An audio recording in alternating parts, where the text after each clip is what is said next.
lighting up the night, ensuring messages are loud and clear. DJI is launching its first Spotlight and Speaker, designed for multi-payload drone platforms. Introducing Zenmuse V1 and Zenmuse S1. Zenmuse S1 utilizes LEP technology for enhanced light penetration and offers 4 lighting modes to suit the needs of all types of operations.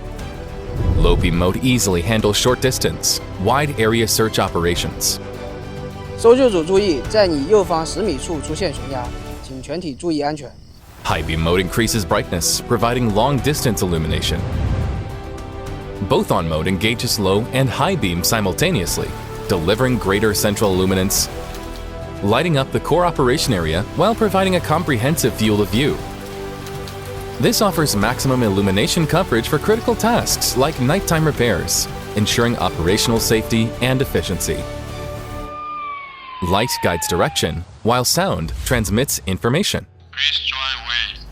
Zenmuse V1 offers powerful audio broadcasting, capable of clear voice transmission even in noisy environments and wide open spaces. It also features multiple broadcast modes.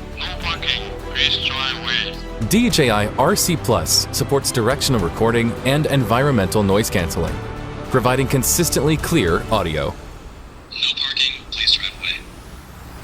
Text-to-speech mode supports adjustments to tone and speech rate, as well as loop playback, ensuring that information is clearly conveyed. No parking, please drive away. It's also possible to import local audio files and play preset content, making it easy to deliver specific notices. Zenmuse S1 and Zenmuse V1, illuminating every corner in need and ensuring every important message is heard.